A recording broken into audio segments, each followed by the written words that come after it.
Já reparou que enquanto alguns espelhos acabam diminuindo a sua imagem, enquanto os outros acabam ampliando ela?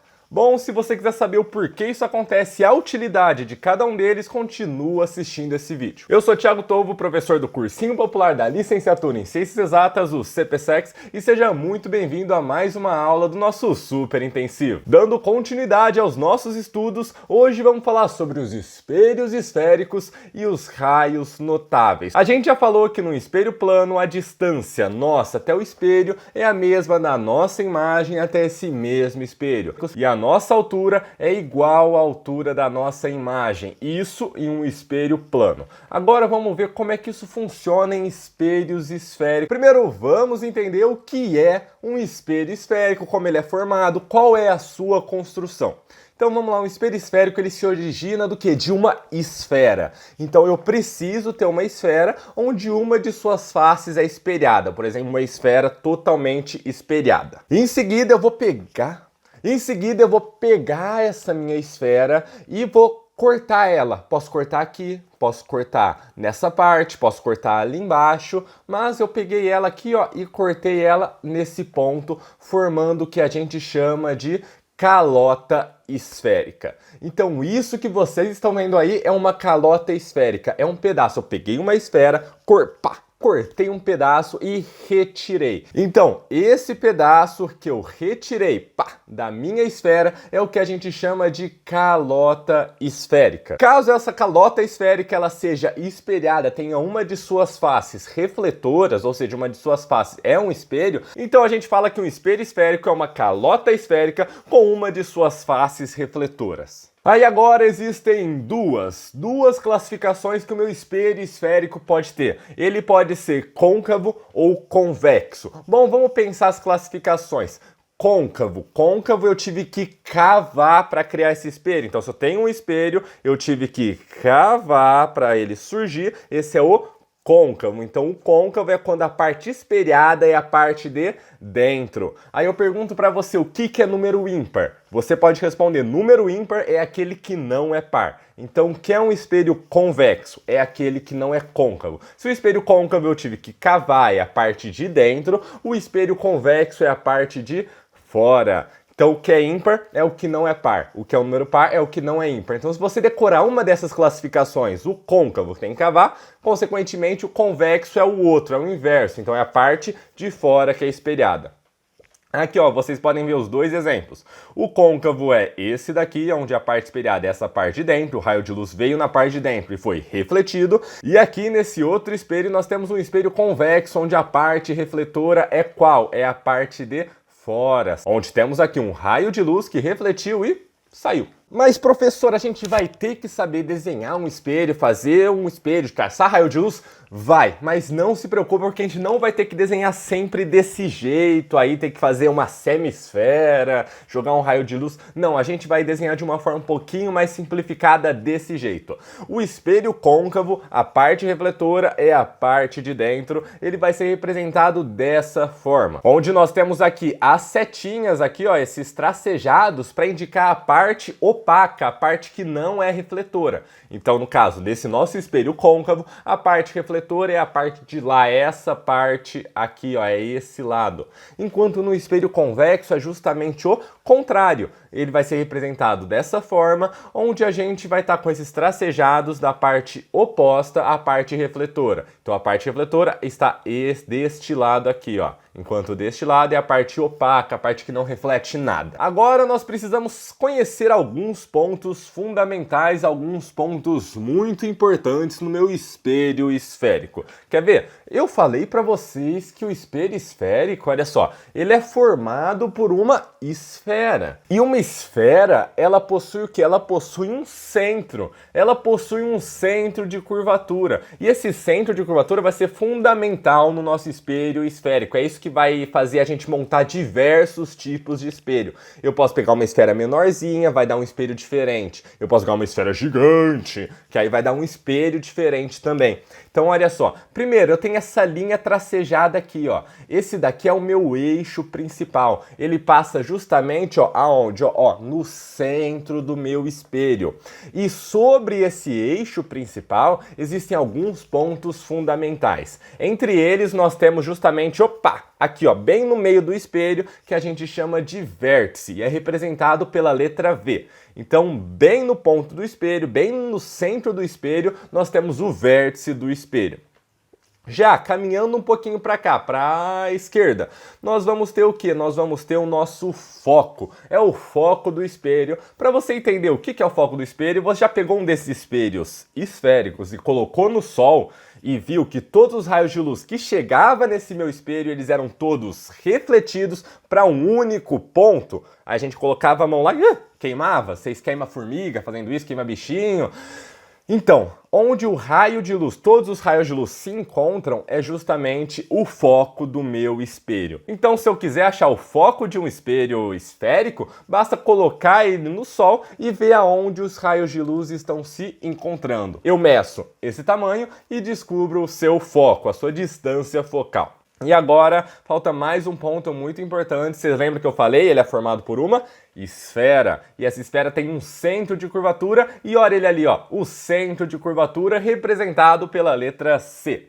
Ah, não falei, mas o foco é representado pela letra F. F maiúsculo. Então esses são os 3 pontos principais do meu espelho esférico, seja côncavo ou convexo, que estão que estão em cima do meu eixo principal. Então só para vocês anotarem aí no seu caderno, o vértice do espelho é o ponto central do espelho. Fica ali, ó, bem no centro do espelho. O centro de curvatura é o centro da esfera que formou esse meu espelho. Já o foco é o ponto médio, isso aí eu não falei, hein? É o ponto médio entre o centro de curvatura e o vértice. Então o nosso foco, ele tá justamente na metade dessa distância aqui. Tá bem no meio entre o centro e o vértice do espelho. Então essa distância do meu centro do espelho até o foco é a mesma do meu foco até o vértice do espelho.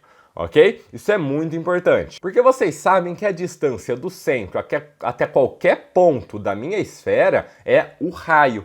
Ah, então se o foco é a metade, a gente pode dizer que essa distância aqui, ó, a distância do foco até o vértice, que é chamada de distância focal, é metade do raio. Então o raio é 2 vezes a distância focal, ou a distância focal é raio sobre 2, muito importante isso. E o nosso eixo principal é a reta que passa pelo centro de curvatura e o vértice. Aqui, ó, então ele passa pelo centro de curvatura e o vértice é uma reta imaginária que tá bem no centro do nosso espelho, tá cruzando ele. Agora nós vamos aprender assim, ó, de cara, vamos aprender como encontrar a imagem de um certo objeto utilizando espelhos esféricos. Não é tão simples quanto no espelho plano, mas vamos lá, a gente vai conhecer os raios notáveis. Porque imagina só, vamos pensar aqui, ó, um objeto, um mouse. O objeto do meu mouse, por que a gente enxerga ele? Porque tem raio de luz chegando nele, sendo refletido por ele e tá chegando até o meu olho, tá chegando até a câmera, que vai chegar até o olho de vocês.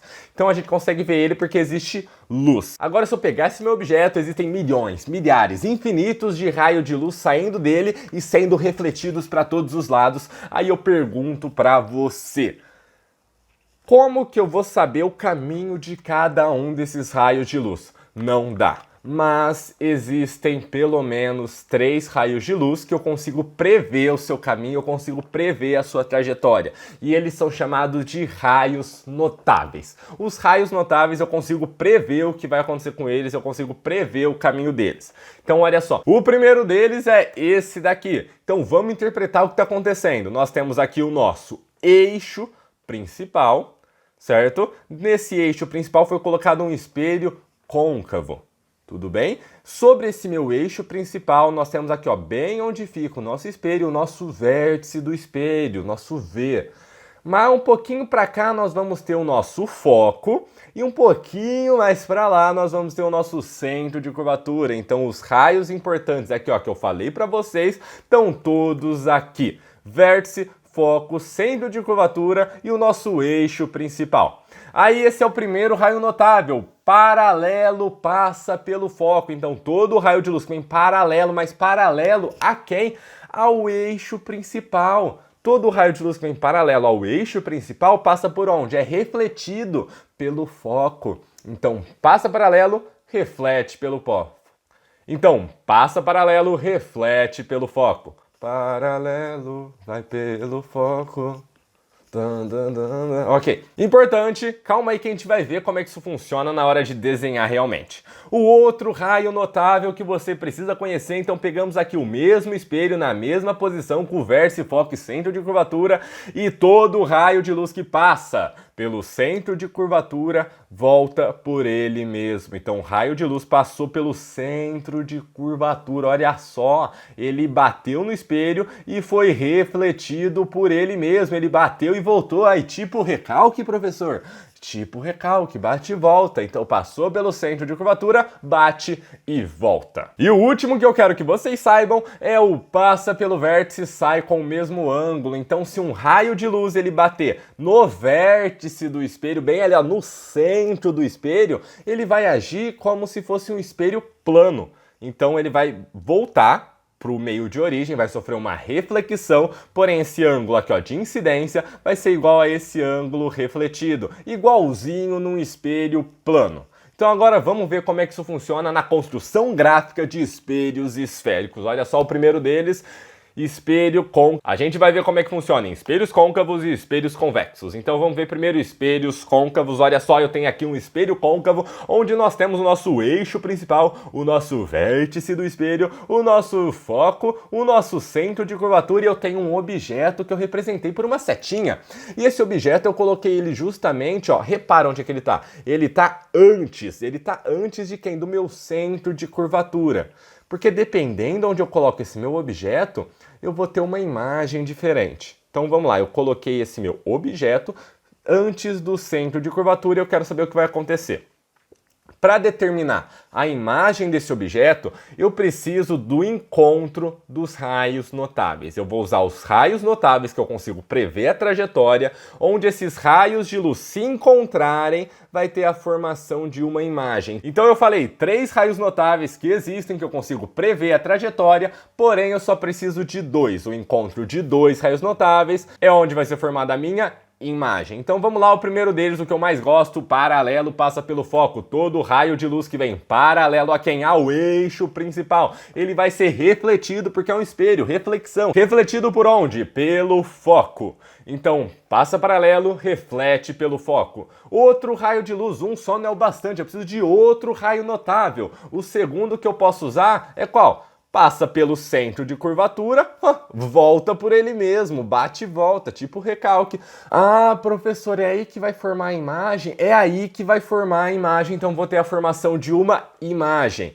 Mas só para provar que tá certo, eu posso usar o terceiro raio notável, o raio notável que bate no vértice do espelho e volta com o mesmo ângulo. Olha só, bateu exatamente no mesmo ponto, então tá certíssimo, tá perfeito. Ah, professor, precisava usar os 3 raios notáveis? Não, 2 estava de bom tamanho, porém você faz o terceiro só para comprovar a sua eficácia, como tá tudo certinho. Então aqui nós vamos ter a formação de uma imagem, agora nós podemos classificar essa imagem. É bem facinho classificar, quer ver? Ó? Essa imagem, ela é maior, ela é menor, ou ela é igual ao objeto? Olha só a imagem, olha só o objeto. Essa imagem, ela é menor que o objeto, não é? Olha o tamanhozinho dela, olha o tamanho do objeto. Então ela é uma imagem menor. Já fiz uma classificação. Menor, maior ou igual. Ela é menor. Outra classificação que existe, ela é direita ou invertida. Olha só, o nosso objeto, ele tá para cima. E a nossa imagem tá para baixo. Isso quer dizer que é uma imagem invertida. Se ela fosse para cima, assim como o nosso objeto, seria uma imagem direita, ó, tá direitinha, igualzinho o objeto. Mas não, ela tá invertida. Então é uma imagem menor e invertida. Por quê? Porque ela tá de ponta cabeça.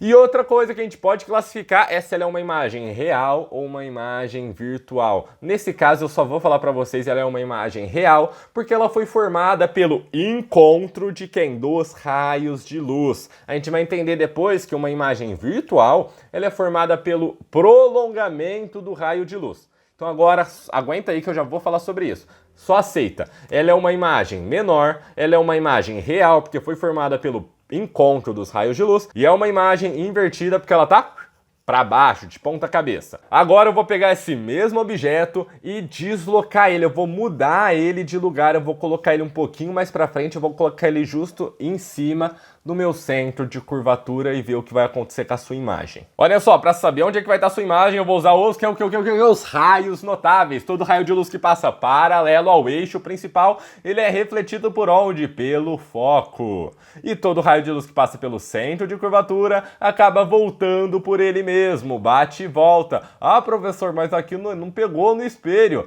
Isso daqui é só uma representação. Se fosse um espelho de verdade, ia estar relando sim. Acreditem em mim. Ah, professor, então os raios de luz se encontraram nesse ponto. Então, nesse ponto, a gente vai ter a formação de uma imagem? Sim, a gente vai ter a formação de uma imagem. Para comprovar, olha só o terceiro raio notável aí. Bate no vértice e sai com o mesmo ângulo. Opa, batendo exatamente no ponto onde devia, exatamente onde está o encontro de todos os raios de luz, todos os raios notáveis. Agora, classificando essa imagem entre menor, maior ou igual, ela é, se vocês pararem para medir direitinho, ela é uma imagem igual, ela é uma imagem do mesmo tamanho do meu objeto.